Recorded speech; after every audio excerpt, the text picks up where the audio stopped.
أعوذ بالله من الشيطان الرجيم. بسم الله الرحمن الرحيم. قل هو الله أحد الله الصمد لم يلد ولم يولد ولم يكن له كفوا أحد.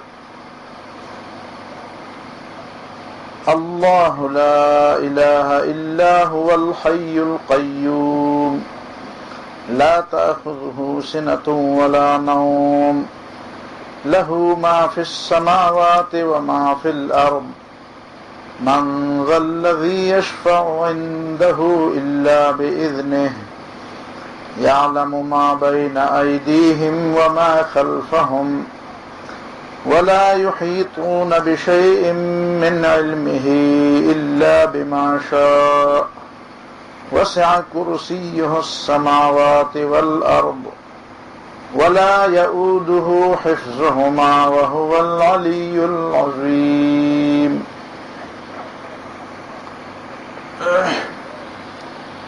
نن اولنې درس چې د کومو آیاتونو ده داغه اول دوه حصے ما ولسته د دې آیاتونو سلیسه او مختصر ترجمه او تفسیر وکړو او بیا به داغه د خلاصې په تور داغه آیاتونو نه کوم اهداف او کوم موضوع دلته مونږه بطور خلاصه یا بطور یو هدف هغه د خلکو په مخ کې خودل غواړو نو پاغه به مختصره تذکره اول سوره الاخلاص د دې پوره سورت موضوع توحید ده. خلکو د الله د رسول صلی الله علیه وسلم نه تپوسو کو چې تکم رب ترابلې نو هغه رب څوک دی دا رب تعارف مون سره وکړه دای په دې وجه نوې چې دی رب نه پیژند دا سه جاهلان ډېر کم تیر شوی دی په دنیا کې چې رب نه پیژني. البته دا سه خلک ډېر تیر شوی دي چې د رب قدر او مقام نه پیژني د رب صفات نه پیژني د رب حقوق نه پیژني. خدا سے ډېر کم جاهلان تیر شوی دي چې رب نه پیژني. عربو پیژند يهوديانو پیژند خو د ضد د وجه نه وي. کله کله سړی د ضد د وجه نه خپل پلار ته مو عزت نه پیژنم نو دا زدي کني پلار خلق پیژني. نو الله رب العالمین دا سورت راولي چې قل دې خلق ته وایا اے پیغمبر صلی الله علیه وسلم هو هغه تاسو چې ایمان تپوس کوي چې ته مونږ چاته رابلې نو هغه الله زه خو تاسو الله تعالی بل او الله تاسو پیژنې تاسو خو دې بیت الله ته بیت الله وایي بیت الاسنام خو ته نه وایي د بوتانو کور خو ته نه وایي بیت الالهه د خدایانو کور نوم خو ولا نه دی خو دې تاسو خو دې بیت الله ته تاسو بیت الله وایي نو ته څنګه وایي چې الله نه پیژنم. احد هغه الله چې یو دی په ذات کې نو هغه یو دی او یکتا او یوازې دی په خپل صفاتونو کې. د الله غوندې صفات حقوق اختیارات د بل چا نشته. الله یوازې په یوازې خالق دی بل هیڅوک خالق نشته. خلق دی ته وایي چې د نشنه شته کی نو د نشنه شته کوونکې سوا د الله نه بل څوک نشته. باقی انسانان د الله تعالی په پیدا شو سيزونو کې څه ترتیب او څه کمې زیاتې څه کټ کوټ او کیو دا غنه یو شی جوړ کړي ته جوړول وای دې ته کسب وای خو دې ته تخلیق نه وای. خلق دې ته وای چې د نشنه شته کی د نتن نه د عدم نه د نشنه وجود ورکول دا کائنات نو اس نو صرف الله وو او الله دا کائنات د نشنه شته کړ نو دا خالق مالک الله دی احد الله په دې مالکیت په صفت کې یوازې دی. الله مالک دی د هر څه. موږ سره چې څه دي، موږ د الله په نسبت د دې مالکان نه یو. که دا تپوس وشي چې دا ګړی د خدای ده او که د حنیف ده، نو د دې جواب به دی چې دا د الله پاک. او که دا تپوس وشي چې دا د زید ده او که د عمر ده، نو بیا که د زید نو د زید به یو، که د عمر نو د عمر. موږ د یو بل په نسبت مالکان یو، خو د الله په نسبت باندې موږ مالکان نه یو. الله په نسبت باندې دا هر څه موږ سره امانت، زمونږ دا ځان او دا وجود، زمونږ مال، زمونږ اختیارات، دا هر څه موږ سره امانت. د بل په ملکیت کې ته ګوته نشي والی، تصرف نشي کولی. نو ملکیت د الله پاک. نو الله پاک په ملکیت کې به موږ هغه اختیار چلو چې الله پاک اجازت را کړی، ځکه مالک الله دی. نه ته چاله یو امانت ورکړې چې دا واله، نو هغه به په هغه امانت کې هم هغه تصرف کوي چې څومره هغه ته اختیار ورکړی شوی. بل څوک د الله په نسبت باندې مالک نه دی. د یو بل په نسبت به مالکانی، خو د الله په نسبت بل څوک مالک نشته. د الله په نسبت باندې مالک صرف هغه په خپل دی، یوازې انسان نه دی.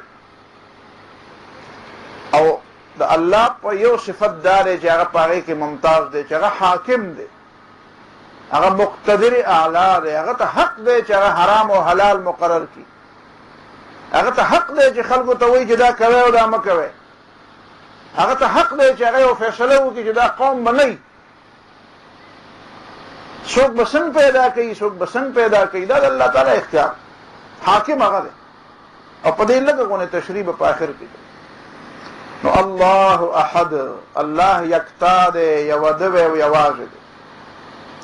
او چې څوک یوازې، نو هغه وایي یاره دا ټول کارونه په یوازې څنګه کوم، نو سوال پیدا کېږي په یوازې خو هر څه نه کېږي.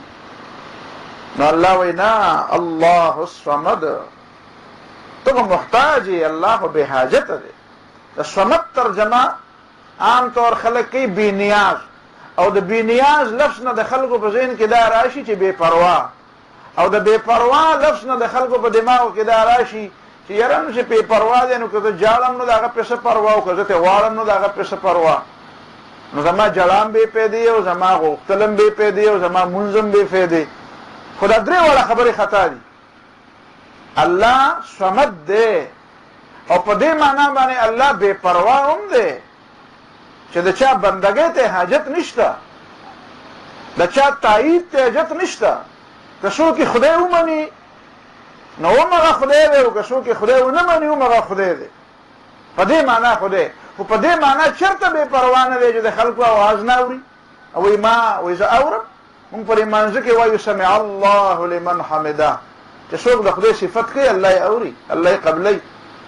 الله وایي دعاګانې زه اورم، ما نه دعاګانې غواړي، او چې څوک دعاګانې ما نه نه غواړي، دا تکبر کوي، دا ځان غټ ګڼي، دی به جهنم ته بوزم. عبادت کوئ دی که ستاسو فایده ده، زما پکې وایي فایده نشته، ستا پکې فایده ده، زه یې قبلوم. نو په دې معنا بیا الله تعالی بې پروا نه دی. خو د الصمد معنا دا ده چې الله بې حاجته دی، الله بې حاجته دی. صمد هغه چاته وایي چې خلک ول خپل کارونه راوړي. په عربۍ ژبه کې د صمد معنا دا ده. خو الصمد چې په الف لام سره شي، نو دې معنا دا چې هر څوک خپل حاجتونه الله ته پیش کوي، او په کار ده چې الله ته پیش کړي. خو الله ته څه حاجت نشته چې هغه خلکو ته پیش کړي. الله ته څه محتاجي نشته. الله په یوازې خالق او مالک دی، یوازې دا کائنات پیدا کړي دي، یوازې مالک دی، په یوازې خپل حکم چلی، هیڅ چاته محتاجی نشته. او لم یلد ولم یولد، د الله اولاد نشته. ولم یولد، او الله د چا اولاد نه دی.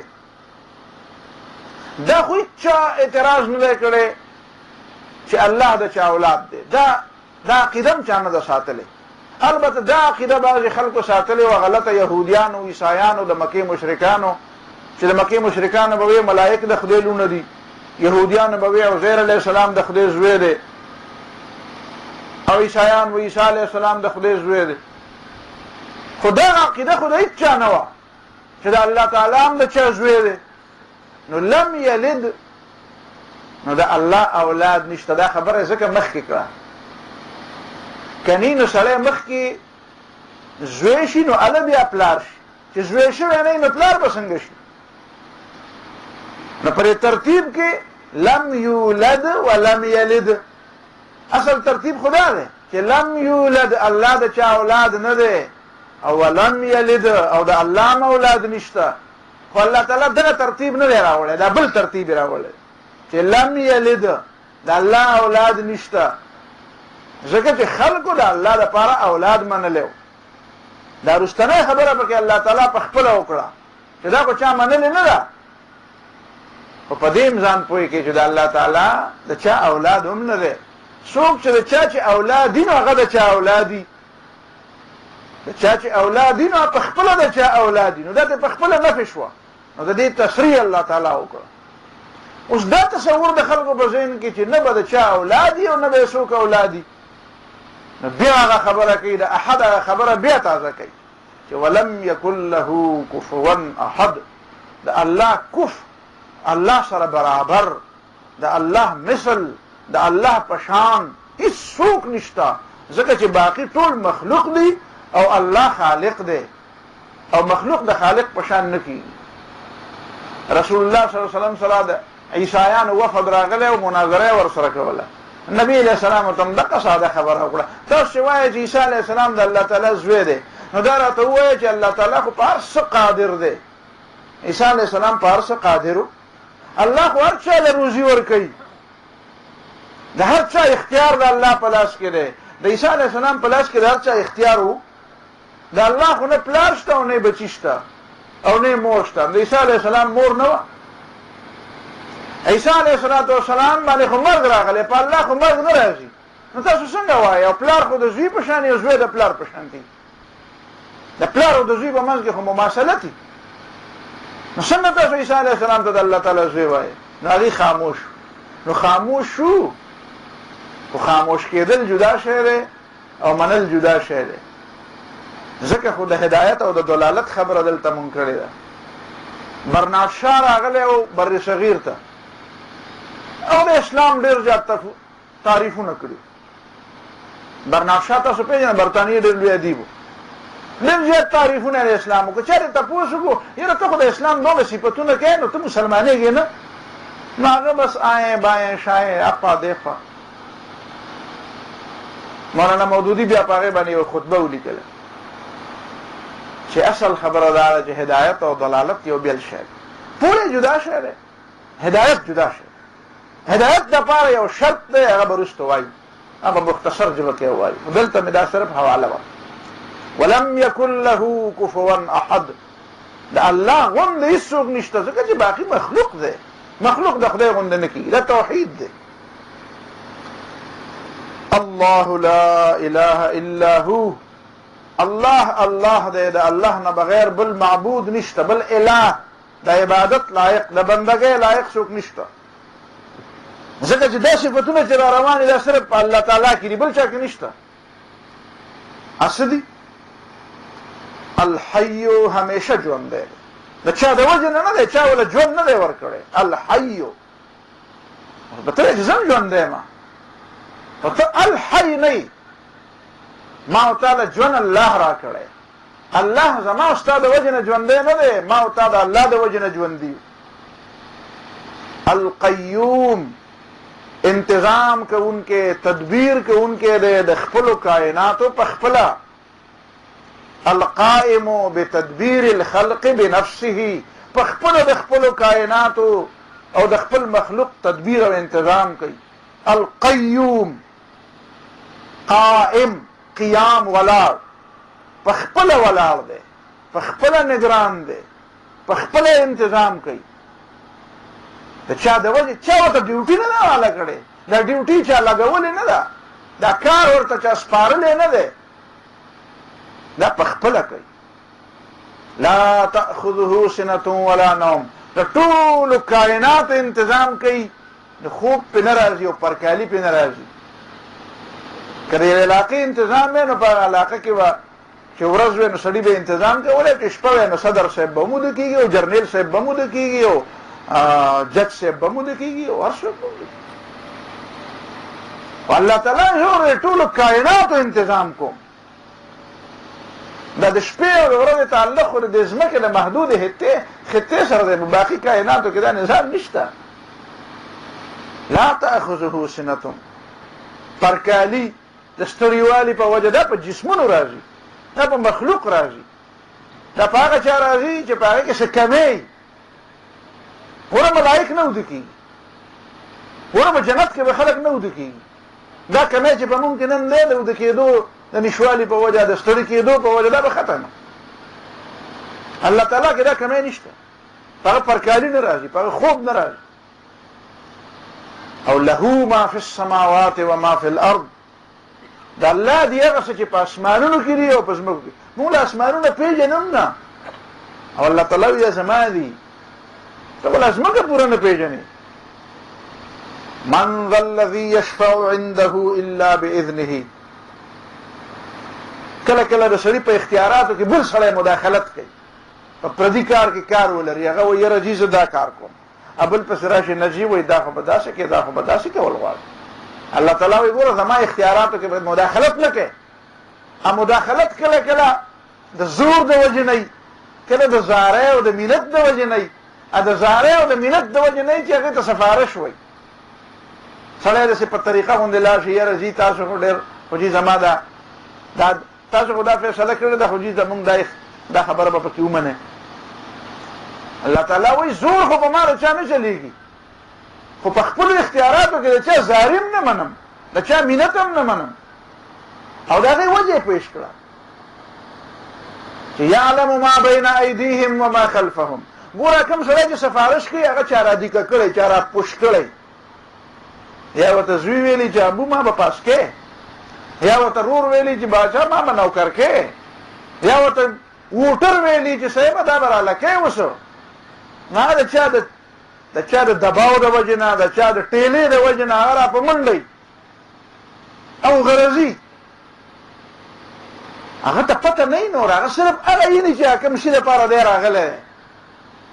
نو الله تعالی وایي ګوره تاسو لکه مې اختیار درکړه چې زه ستاسو به پکې په دې کائناتو کې ومنم، نو تا ته خو پته نشته، ته به را باندې داسې خبره منې بیا که ستا مې ومنله چې شی به ټول روان کړي. قرآن بل ځای کې وایي الله تعالی وایي چې ولو اتبع الحق اهواءهم لفسدت السماوات والارض. دا خلک چې څه غواړي که د دوی په خوښه دا کائنات او دا نظام چلېدی، خو د هر څه به وران کړل. یو سړی چې په یو چت ځای باندې دی هغه ته پته ده چې د دې حالات څه دي، د ټول ملک د دې وطن څه حالات دي. او ته ورشې او ته ورته یاره دا هغه ورته یاره تا ته پته نشته. ما د یو سړي سفارش کړی چاته، کیسه ډېره اوږده ده خو زه پې تاسو پوهیم. نو هغه سړي راله سفارش یو دوست مې و، نو هغه یو سړي وي زما لرګي پولیسو نیولي دي او جومات له مې راوړه. نو زه ورغلم هغه ته مې ځان سره کړم، لکه د دې سړي دا لرګي پرېږده وایي ښه جي په دا مې پرېښود. ما ته یې ته به زما سره چیس کې، ما شهید او بس کړم. نو چې چیرې وم ما ته وایي چې دا سړی ته پېژنې؟ ما یاره دا خو بد دغلته مانځله راځي او داسې ګیرې هم پرېښودې ده او مونځ هم کړی. ما ته یې وایي چې وایي نه نو ته یې د کلي نه پېژنې، ګپ یې را سره لګه. ما یاره خو 2-3 هفتې به کېږي چې پېژنم، خو دغه په مخه را سره میلاوېږي. ما ته وایي دا د ټاپ سمګلر دی او دا ما څو زره نیولی دی، دا لرګي ما د سره نیولي، دا سمګلنګ کوي. تا ته یې ووایي زه جومات له لرګي راوړم، نو ته خو ساده سړی په جومات باندې دوکه شوې. او ما ته دې وایي چې پرېږده، نو ما خو پرېښوده ستا په وینا. خو ته راته دا ووایه چې آینده بیا داسې چلېږي بیا به ما وایي من ذا الذي یشفع باندې پوه شوم. من ذا الذي یشفع عنده الا باذنه یعلم ما بین ایدیهم. یو ورکوټی غوندې سړی چې د هغه په کار کې ته مداخلت وکړې شی به وران کړې، ځکه تا ته پته نشته، ما نه پېژندو که ما ته خو چې ځان څوک ښه سړی کړي، خوږې خوږې خبرې وکړي او منځونه وکړي او اوږدې اوږدې سجدې ولګې، زه یم یاره بس دا خو شیخ علي حجویري دی، پیر بابا دی، نور یې ما ته څه پته ده چې دا دننه د څه دپاره دا چل کوي. نو هغه وایي زما خو دا سیم ځل دی چې نیسم یې، خو سمګلر دی. نو الله وایي زما په کار کې مداخلت مه کوه، ته خو یې صرف دغه یو خبره پېژنې چې یاره جي جاړي. یو عالم له یو قاضي ناست و او د هغې یو مېلمه هم راغلی، نو یو سړی ولره په ځان یې ښودي و جړلې او یاره جي غرقې کړم او تباه یې کړم او دا چلې را سره وکړه او بیخي راله ویسته او خیرخانه یې راله تباه کړه. نو عالم هغه قاضي ته وایي قاضي صاحب دا سړی خو ډېر سخت مظلوم دی وایي د ده فیصله خو بلکل دغه بل سړي اورېدو ته حاجت نشته. نو هغه ورته وایي چې مولوي صاحب ولې؟ هغه هم مولوي صاحب خو وایي چې ملګري یې ولې؟ وایي چې جاړې دي جړا ته نه ګورې. نو هغه وایي ګوره ته هم ساده سړی پته څه جړا دې وکړه کېږي. وایي د یوسف علیه السلام رونو چې په شریکه باندې خپل رون کوهي ته واچوه بیا را روانو نو جړلې نه.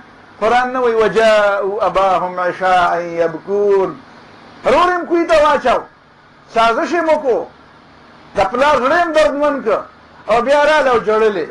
نو هر جړېدونکی په حقی وی پرېږده دا جړا د مکر جړام کېدی شي دا ما ته پرېږده په دې کې کار مه لره. هغه به یاره جي بس اوس پې پوه شو چې د چا کار دی هغه ته یې پرېږده. کائناتو انتظام د الله کار دی د الله پیدا کړي دي. نو الله تعالی وایي چې ته که ډېر لوی سړی تر دې چې ابراهیم علیه السلام ووی وی الله پاک د لوط علیه السلام دا قوم چې دی دا دې ته صبر وکړه دا مه تباه کوه. الله تعالی ورته وی یا ابراهیم اعرض عن هذا ابراهیم له دې نه قلار شه. ابراهیم علیه السلام څومره لوی مقام دی ډېر لوی مقام. یا ابراهیم اعرض عن هذا لکه پښتو کې موږ وایو لکه د دې خبره نه واوړه په دې کې خبرې مه کوه. ولې؟ انه قد جاء امر ربك استاد رب امر راغلی دی بس الله طرف نه امر راغی. وانهم آتيهم عذاب غیر مردود دی باندې چې عذاب راځي نه واپس کیږي. پته خبرې پرېږده په دې دا ستا د علم او ستا د پوهې خبره نه ده. الله په خپلو کائناتو کې د چا مداخلت نه مني او باذنه چې ورته وایي اجازه ته خیر دی ته ووایه ځه ته د دې فلانکي سړي به باره کې ووایې نو بل ټیک ده که نه الا باذنه. پیغمبرانو ته به اجازت وکړي د چا په باره کې سفارش وکړه علماو ته به وکړي شهداو ته به وکړي ماشومانو بچو ته به وکړي نو نیکانو صالحانو ته چې چا ته غواړي هغه ته به وکړي. خو د الله د اجازت نه بغیر سفارش کوې خو ته مداخلت کوې. او تاسو ته خو پته ده کنه چې په کار سرکار کې مداخلت کوي نو بیا په دفعه لګي وایي ده په کار سرکار کې مداخلت کړی نو زه د خدای په کار کې مداخلت کوي. یعلم ما بین ایدیهم وما خلفهم الله ته پته ده چې مخکې څه دي وروستو څه دي. د دې سړي نتیجه د دې سړي عمل څه دی د ده نیت څه و د ده عمل څه و د ده د عمل نتیجه څه وه د ده د عمل نتایج څه و او څه نتایج دي تا ته د نتایجو څه پته لګي. ولا يحيطون بشيء من علمه دا ورپسې یو بل سره د آیتونه او د جملې تړلې دي بالکل چاته علم نشته ځکه چې څوک د الله تعالی د معلوماتو په یو شي باندې احاطه نشي کولی بشيء من علمه یعنی بشيء من معلومه. الله ته چې څه معلوم دي او څنګه ورته معلوم دي داسې چاته نشي معلومېدی. الله ته چې زه څنګه معلوم یم داسې زه ځان ته نشم معلومېدی. زه ځان داسې نشم پېژندی څنګه چې الله ما پېژني نو چې ځان داسې نشم پېژندی نو بل معلوم به څنګه وپېژنم. په دې دنیا کې داسې څوک شته چې راپاسې او داسې ووایي چې آو زه چې ځان څنګه پېژنم داسې نه ما خدای پېژني او نه بل څوک ما پېژني. اوس خو تاسو ته پته ده چې د سر نه د خپو پورې پخوا به د یو جسم به یو ډاکټر و. اوس تاسو ته پته ده زما په خیال ما ته خو هغه شعبې ټولې یادې هم نه دي. ډاکټرانو ته به یادي چې کوم میډیکل افسران دی هغې ته به یادي چې په دې یو شعبه د ژوند د انسان په دې یو جز کې څومره مهارتونه پیدا شو پر یو حصه کې څومره یو تر دې چې یو سړی دا وایي چې زه د ستر ماهر یم دا دعوه نشي کولی. په کې په سر کې کوم سترګې دي په کې غوږونه دي په کې کوم دماغ دي دا ځان نه د ماهرین دي. نو د ټول انسان یو انسان ماهر نشي کېدی ځان نشي پېژندی. کارلایل وایي مایند دی اننون انسان د اوسه پورې نامعلوم دی. مایند دی اننون الانسان هو المجهول انسان لا انسان نه پېژني. نو د خدای په کار کې به مداخله شو دا د الله تعالی توحید. الا بما شاء سوا د هغه حصې نه چې الله یو غواړي چې دا علم درکړي زه دومره زده کړه دومره دا لږ لږ درکړي ها دا زده کوه لږ لږ ټکي زده کوه وسع كرسيه السماوات والارض او فراخ دا ډیره وسیع ده او ډیره پلنه او ډیره اوږده او ډیره ارته ده او ډیره غټه ده د الله تعالی کرسي نه موږ دغه کرسي لو عرش هم او کرسي هم د جدا دي که یو دي دا بیا البحث دی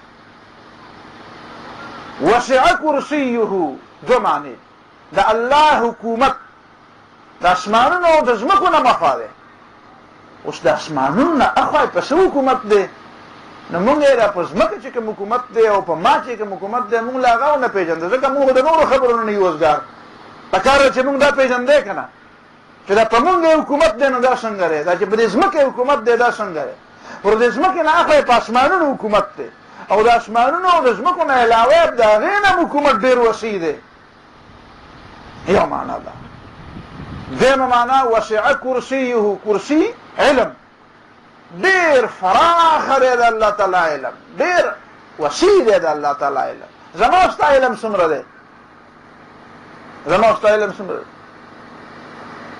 زما ستا علم د څومره حده پورې دی د دې دنیا کې هم پوره نه دی نو په تاسو کې کوم یو سړي ته د دنیا د ټولو ملکونو نومونه یاد دی هغه لاس اوچت کړي صرف داسې نه یم چې بادشاهیان یې چې چا ته د دې دنیا د ملکونو ملک خو یو شی دی که نه یار حکومتونه سړی پکې حکومت کوي جرنیلانی فوجیانی جیلونه صدري وټونه پکې کېږي یا پکې بادشاه زه چې چا ته د دې دنیا د ټولې دنیا د تمامو حکومتونو نومونه یاد دي هغه لاس اوچت کړي یو قسم لاس نه اوچت کړي دا ځکه چې زموږ علم نشته که نه په دې ځمکه هم څه علم وسع کرسيه د الله علم د دې نه ډېره خوا دی ډېر زیات دی نو هغه خلکو له شرم نه دی پکار چې الله ورته وایي دا داسې ده او دی وایي زما نالج یې نه مني یاره جي داسې به وي خو زما په نالج کې نه راځي یاره جي دې قرآن کې دا خبره څنګه کړې ده شرم لږ پکار دی حیا هم ښه شی دی چې په چا کې دا انسان ډېر بې حیا شي کله کله ډېر کله بې حیا شي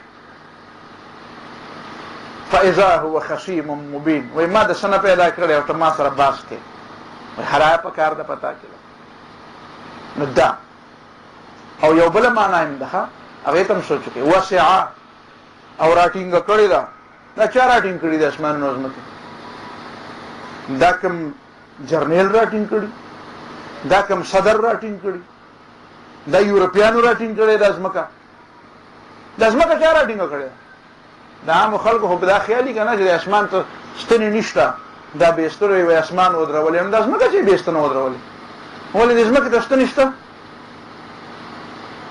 نو دا ځمکه هم خدای راټینګه کړې ان الله يمسك السماوات والارض ان تزولا الله راټینګ کړي د اسمانونو او ځمکې ان تزولا د خپل هغه مدار او د خپل روټ نه د اخوا کېدو نه ولئن زالتا خو که د اسمانونو او د ځمکې د خپل ځای نه اخوا دېخوا شي نو ان امسکهما من احد من بعده بیا دې څوک راپاسې ودي څوک دی چې بیا راټینګ کړي الله راټینګ کړي د ځمکې راټینګه کړې ده دا دومره لویه ځمکه چې ته حدود نشې معلومولی تا ته د هغه باشندګانو اندازه نشته تا ته د دې د وسعت اندازه نشته تا ته د دې د خزانو اندازه الله راټینګه کړې او اسمانونه یې راټینګ کړي او دا ځمکه بیا څه دی بیا چې تاسو په دې هغې کې لږ څو پر اسټرانومي کې لږ سوچ کوئ پر فلکیاتو کې نو چې دې ډېر بره ځای که نه نو دا ځمکه به دومره بلکل داسې د دې پن پوینټ نه دی د هغې نه هم بیا وړه ښکاري دا ټوله ځمکه بیا دا نور هم د هغې نه چې څو ګناه د موږ نه غټ دی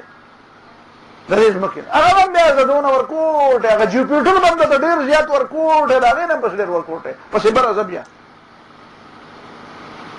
نو دا چا راټینګ کړي وسع کرسیه د الله حکومت راټینګ کړي د الله قوت او د الله علم راټینګ کړي دي د اسمانونو او د ځمکې ولا یعوده چې سړی دروند شی راوالي وایي یاره لاس مې ستړی شو چې ماشوم په هغې کې ګرځی که نه نو بل چاله یې ورکړي یاره مړه وي ستړی کړم نو ورپسې فورا ویني بیا پسې دا بله جمله نښتې ده دا کړی ده بلکل سلسلة الذهب دی دا د سرو زرو زنځیر دی نو چې د هر څه دومره چا غټ شی راټینګ کړی که نه نو خلک پې ستړی کېږي چې غټه بوجۍ راغستي نو ستړی کی نو الله وی نه کنه ولا يؤوده زینې ستړی کړي ولا يؤوده حفظهما نه دې ستړی کړي الله نه دې تنګ کړي الله نه دې بېوسه کړي الله د يؤود ستړی کول ولا يؤوده درون نه دی په الله باندې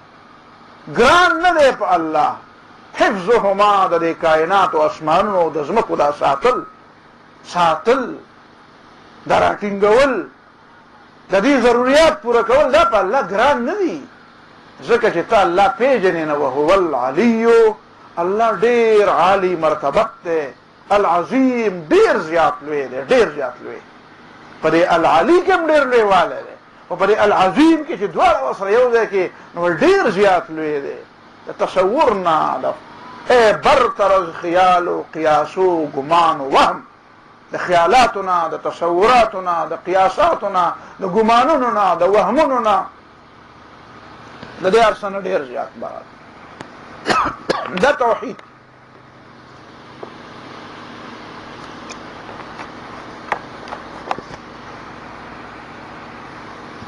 بل آیت قل یا ایها الناس دا سورۃ یونس آیت مکه معظمه کې خلکو ته وایي چې د خدای پیغمبر نوې سړی راغلی دا څه خبرې کې موږ ستا په دې خبرو نه پوهیو فارس کې کار لري په هر یو خبره تبصره کې په تیرو قومونو تبصرې کې د خلکو په عقیدو کې د خلکو په عمل کې د خلکو په اخلاق کې د خلکو په رویه تبصره کې د بل چا پکې یو خبره نه منې دا ستا د دین او دا ستا د نظام او دا څه نظریه دي څه دا څه خبرې دي دا څه کې الله تعالی ورته وایي داسې ورته ووایي قل یا ایها الناس ورته ووایه ای انسانانو ان کنتم فی شک من دینی که تاسو سم په شک کې زما د دین په باره کې زما دین څه دی زما د ژوند طریقه څه ده دین د ژوند طریقې ته نو بیا یې واورئ څو ځله مې اورېدلي دي اوس یې ته بیا هم نو فلا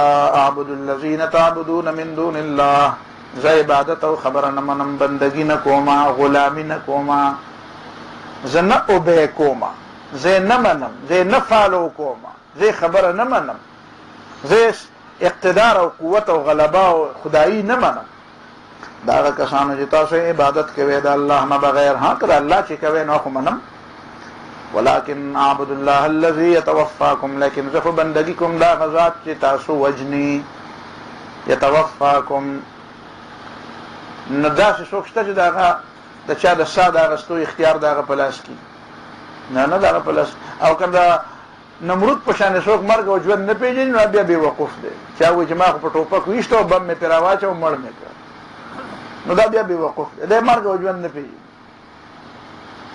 د هغه چا په لاس کې د هغه چا خدایي منم یتوفاکم چې د چا په لاس کې مرګ او ژوند وامرت ان اكون من المؤمنين وما ته حکم شوی دی چې شم د زه د ایماندارونه ما ته حکم دی الله امر دی ساورن دی مقتدر اعلی دی چا ته حکم کوي هر چا ته کوي پیغمبر ته الله حکم کوي ته نشي کولای ما ته پیغمبر حکم کوي خو د ټول دنیا انسانان چې رايو شي نو پیغمبر ته حکم نشي کولای او الله یې وته کوي پیغمبر ته الله حکم پیغمبر بنده دی وامرت ان اكون من المؤمنين وان اقم وجهك للدين حنيفا یواز دا نه چې ایمان راوړ عملم وان اقم ما ته په دې حکم شوی دی چې سیده کا اقم ودرېګا پلان کې سره ولاړ دی خلک په لطیفي وایي کنه په الیکشن کې ولاړ دی چې کینه وای خو ناسو وای نه ناسو اسبه ناسو غره په ناس نه دی ولاړ دی چرته کینی وان اقم ودرېګا وان اقم وسیدکا کلک استقامت اختیار وجهک سیدک خپل ځان للدین د دې دین لپاره دې دین ته ځان سیدک دې ته دا دین مسنه دا سم دی ځینې خلک دین سمه ول غواړي لکه ته کوږي ته ځان دې دین سره سم کا فرما نه ده کګه خخته کګه ده نو فرما به خخته مطابقي که خخته به فرمي مطابقي نو دې په خپل کوږ دی هغه یو قصه وخوزه پرېږدوئ، اوس په قصو کې بیا وخت به خراب شي.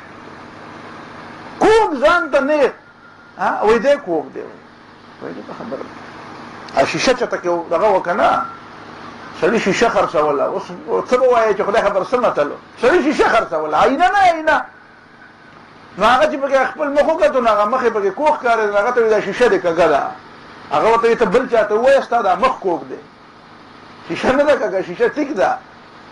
په ته بل چا نه تپوس وکړه ستا دا مخ سیده دی، شیشه کې خو دې ته څنګه یې هغه څه پکې ښکاري. نو وان اقم وجهک، ته په خپله کوږ ته ځان سم کړه. دین خو د مخکې نه ټیک دی، دین کې سمول و، دین کې یاره جی دین کې اجتهاد پکا، اجتهاد دے دیتا ہوئی جیسے تلری کا اسے پکے راوڑا. خود بدلتے نہیں قرآن کو بدل دیتے ہیں، ہوئے کس درجہ فقیحان حرم بے توفیق. زان بدل کا قرآن نہ بدلا ہوا، دین میں وان اقم وجهک للدین او حنیفا. حنیف مانا دادا چې ارس پریدا د یوې لارې شبر نو لارې پریدا. ابراهیم علیه السلام حنیف یا خوا دی خوا لارې د پلار لار، د وطن لار، د کلي لار، د رواج او د رسم لار، د علاقې او د ملک او د ټول لار څه دا پرېږده او د یوې لارې شه بس. ولا تکونن من المشرکین، او بالکل چې نشي داسې ما چې مکې بالکل چې ولا تکونن چې ګوره بالکل نشي د مشرکین. دای راته ویلي دي ولا تدع من دون الله ما لا ينفعك ولا يضرك، او ما ته ویلي دي چې مبرابله سوا د الله تعالی نه سوچ تعالی فیدم نه درکې کتی رابلې، ولا يضرك او تعالی تکلیف هم نه درکې کتی نه رابلې. نو دا دین او دا د الله نه بغیر نه تعالی تکلیف ورکولی شي او نه نقصان. فإن فعلت كذا کار دی وکړه فإنك إذا من الظالمين، ته په دغه وخت کې د ظالمانو نه. و إن يمسسك الله بضر، چې ته داسې نیغې نیغې خبرې کوې نو خلک به دې برابر کړي. داسې نیغې نیغې خبرې چې څوک کوي که نه نو خلک به یخ کړي. ښه تا ته پته ده ته څه وایې چې نو نه که نه، دا خو عقیده به دا هم درسته ساتې چې برابرول هم الله پاک کوي.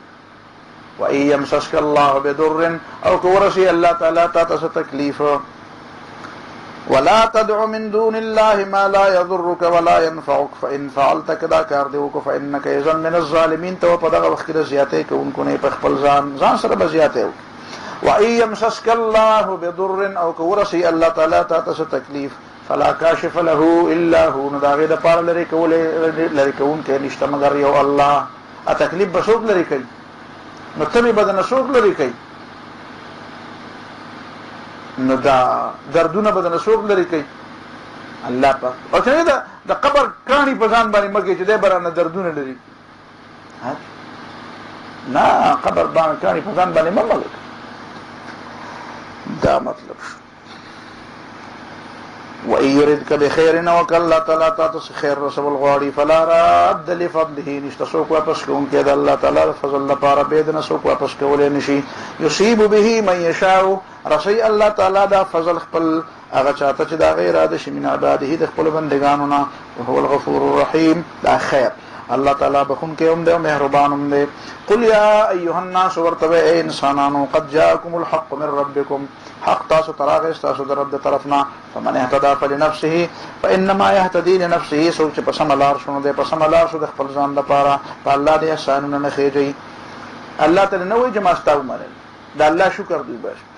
ومن ضل، څوک ګمراه شو خطا شو فانما يضل، نو دی ګمراه شو علیها د خپل نفس د نقصان لپاره، په خپل نفس د نقصان دی، نقصان په ځان دی په بل چا نه دی.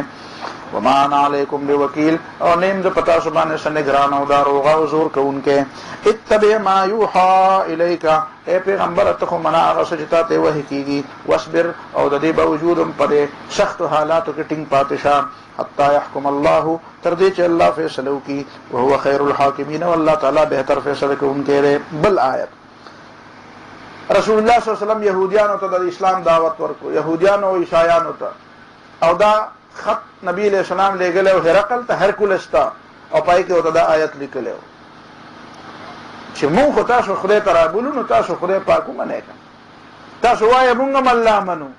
نو زه خو هم د هغه الله خبره کوم. دا ته پکې د ځانه زیاتي خبره ولګې، زیاتي خبرې خو پکې تا جوړې کړې. زه د الله هر پیغمبر منم، ته پکې څه منې او څه نه منې. یهودیان پکې عیسی علیه السلام نه مني، عیسایان پکې نبی علیہ السلام هم نه مني، یهودیان پکې نبی علیہ السلام هم نه مني. نو زه خو یم چې الله څوک پیغمبر کړی هغه ټول منم.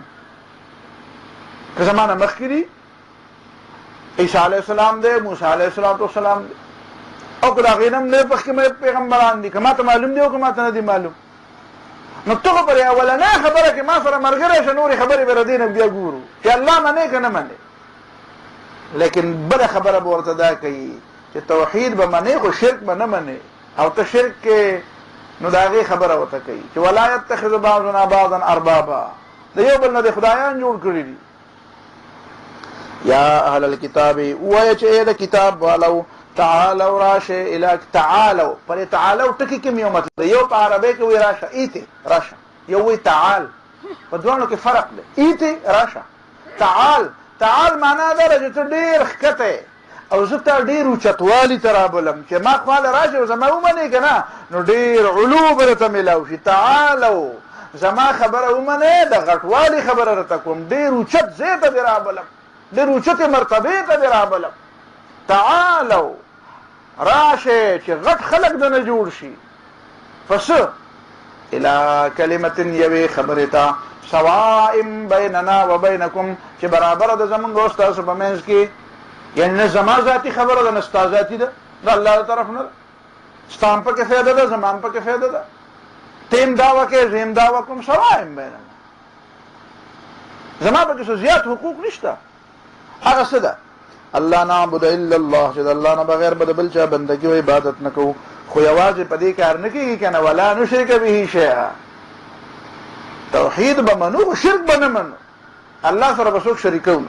ولا یتخذ بعضنا بعضا اربابا من دون الله، او نه به نیسي ځینې زموږ نه نور لره اربابا خدایان من دون الله، سوا د الله نه، د الله نه بغیر به بل چا ته رب نه وایو. پته ولګېده بعضنا بعضا، په دې ټکي باندې بس لږ پوهېدل غواړي. نه به نیسي په مونږ کې ځینې خلک نورو خلکو له خدایان. ا دې معنی پته ولګېده چې هغه اصل شرک دا دی، هغه بوتان معمولي شی دی، هغې له خو به لته ورکړې او ډک به وله را پرېږدې بس به مات شي. خو دا په دې ترخ کې دننه چې کوم بوت پروت پټ په دې مزغو کې دننه هغې سره به څه کوي. ولا يتخذ بعضنا بعضا، خلق یو بل ته خدایان وایي.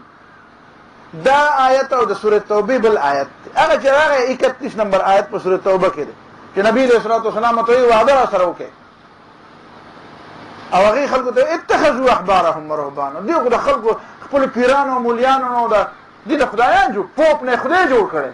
نو حضرت عدي رضی الله تعالی عنه هم مخکې نه عیسایي و، بیا مسلمان شوی او راغی د خدای پیغمبر. مو خدا کار نه دی کړی، مو خو خپلو پیرانو او مولیانو ته خدایان نه دی ویلي، مو خو ته نه دی ویلي انا لسنا نعبدهم، مو خو به عبادت نه کوو. اب زمونږ په شانتي و، پرې پښتو کې مونږ وایو کلمې مونږ څنګه ترجمه کوو؟ لا اله الا الله،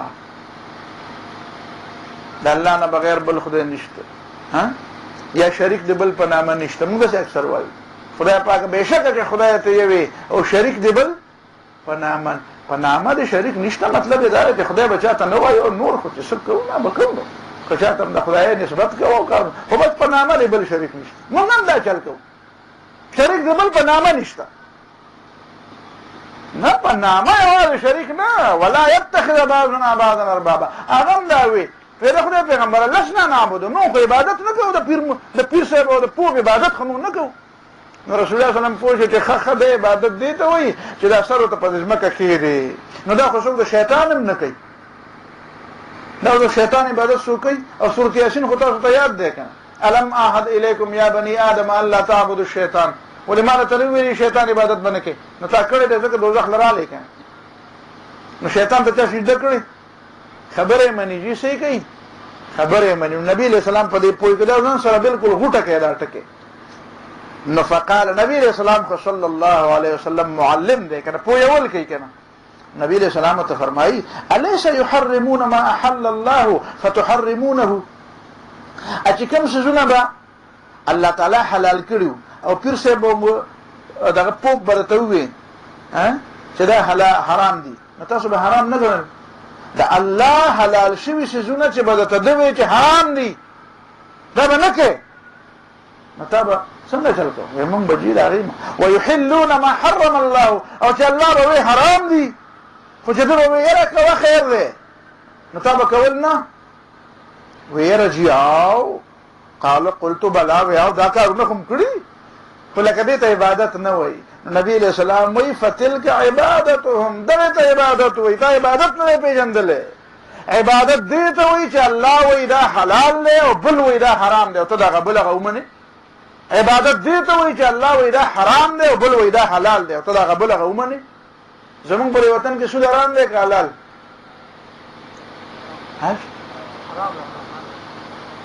نه کېږي لکه که نه حرام معنا بند حرام څه ته وایي حلال حلس پردو ته وایي حلال معنا پردلی شوی دی دروازه کولاو حرام معنا ممنوع بند نو سود حرام دی که حلال ځه چې اوس به تاسو وایئ چې څه دی مریان الله وایي بند دی خو عملا روان دی نو د چا منلی کېږي په عمل کې ما اورېدلي دي چې زمونږ وزیر اعظم صاحب ویلي دي چې زه به هغه واپس علم چې ما د دې په باره کې کومه سپی اخیستې وه الله دې ولې توفیق ورکړي چې دا واپس والي چې دا پاکستاني قوم د خدای سره د جنګ نه وځي چې الله زمونږ مدد وي حرام دې ته نه وایي که نه چې عملا کېږي چې مسلمان عالم ستاسو په کور کې ګیدړ د چا په کور کې پخېږي ګیدړ د چا په کور کې پخېږي ولې نه پخېږي ځکه چې حرام دی حرام معنا بند دی که نه ته ګیدړ کور ته راوړه چې ښځه دې له پوښي دا څوک داسې ښځه تا ته معلومه ده په ستاسو په خپلو کورونو کې چې ته له د ګیدړ غوښه راوړې او پخی کېدله به ته په دې مخ به یې درولې خو حرامه ده او چې په سود پیسې وګټې او راوړې نو د نه علي که نه علي نوټونه موټونه داسې خشنش نه علي که نه علي نو بس ته ما ته ووایه چې حرام شو که حلال شو دا ستاسو اسایمنټ شو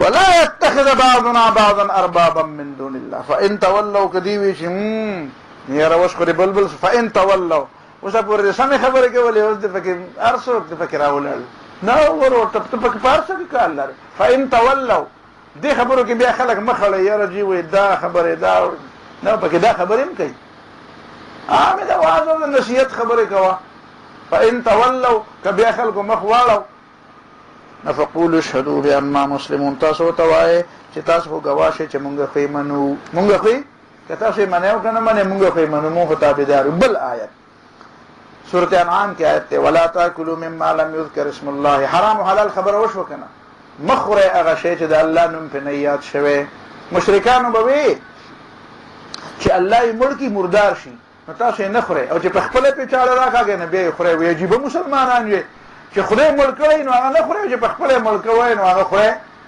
نو الله تعالی ورته وی چې ورته ووایي چې موږ مسلمانان یو د مسلمان معنا دا نه ده چې د خپل عقل به مني د مسلمانان معنا دا ده چې د الله به مني نو الله راته وایي چې زه یې مړ کړم هغه مه خورئ او چې تاسو پرې چاړه راکاږئ او زما نوم پرې والئ هغه خورئ نو موږ خو به د الله منو مؤمن دې ته وایي چې د الله به منو ولا تاکلوا مما لم یذکر اسم الله علیه چې د الله نوم به نه یاد شوی هغه مه خورئ ځکه چې وانه لفسق د هغې خوراک حرام دی ګناه ده نافرماني ده اوس به راته شیطان وایي چې مړه خوره وان الشیاطین لیوحون الی اولیائهم لیجادلوکم شیطانان پټې پټې خبرې کوي خپلو دوستانو ته چې تاسو سره جګړې وکړي تاسو سره جرې مرې ووایي وان اطعتموهم که د شیطانانو د شیطانانو د ملګرو خبره هم ومنله نو انکم لمشرکون ولا بیا به مشرکان یې که سجدې کوئ هم به مشرکان یې که منځونه کوئ هم به مشرکان یې که زکاتونه ورکوئ هم به مشرکان یې که لوی ګریم پرېښي هم به مشرکان یې او که ډېرې حجونه او عمرې مو کړي بیا به مشرکان یې کله اطعتموهم چې د شیطان او د شیطان د ملګرو خبره هم ومنله نو انکم یقینا چې تاسو لمشرکون خامخا به مشرکان یې ګوره په دې ان کې او په دې کوم کې او په دې ل کې چې بالکل د شک نه قطعي کافر او مشرک به بیا که د چا دې ومنل د شیطان یا د شیطان د شاګرد دې ومنل د الله د خبرې په مقابله کې دې ته وایي شرک دلته یو جمله غوندې ورکوټه د هدایت او دلالت لفظ ما ویلی دی خو نن موقع ملاو نه شوه نو هغې کې دا دوه ټکي صرف یاد وساتئ چې هدایت الله ورکوي هغه چا ته چې د هدایت دا معنا پکې هدایت په عربی ژبه کې وایي کږېدو ته هدنا ها د یهودو کږېدو ته وایي الله تعالی وایي چې ما طرف ته راکوږې که نه بس را روان ما طرف ته یې نو رخ دې ما طرف ته یي نو بس بیا دې راوړ چې رخ دې بل ته نو دا طریقه دا خو د یو مسلمان سره د خبرو کولو طریقه هم نه ده چې دواړه داسې ناسي یو داسې ناسي او داسې برن یو بل ته ګوري او خبرې کوي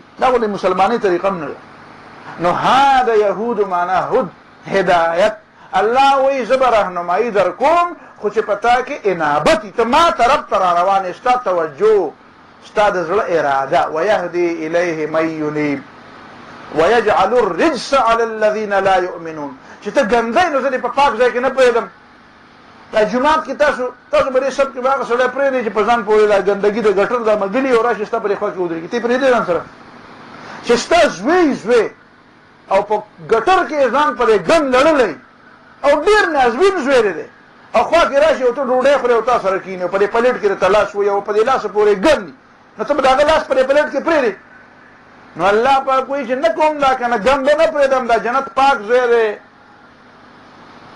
دا ایمان ډېر پاک شی دی دا د ګندو خلکو له نه ورکوم ته مخکې ځان پاک کړه بیا راشه یو سړی دی په ځان پورې د ګټر دا ګنده خټې مګلي دي دا بول او غایط په ځان پورې مګلي او تا ته وایي دا سپری دی لږه راکړه چې زه یې په ځان پورې ومږم نه ته به ورته څه وایې نه ته به ورته داسې را باندې ضایع کړې دا په ما داسې ضایع خو نه ده ته ځان پاک کړه چې لرې کړم که نه که نه بله طریقې څه بله شته که هغه له به یې ورکړې جي هغه ته به وایې چې ته مخکې ځان پاک کړه نو هدایت دا دی ضلالت څه ته وایي د عقیدې ګمراهۍ ته وایي چې عمل کې د چا نه کمزوري وشو نو په هغه به د ګمراه فتوې نه لګې ګمراهي هغې ته وایي چې کوم د عقیدې سره تعلق ساتي په دې به چېرته په بله موضوع انشاءالله العزیز دا کمی چې و دا به بیا پوره کړو اقول قولي هذا واستغفر الله لي ولكم ولسائر المسلمين فاستغفروه انه هو الغفور الرحيم دعاء ربنا اتنا في الدنيا حسنه وفي الاخره حسنه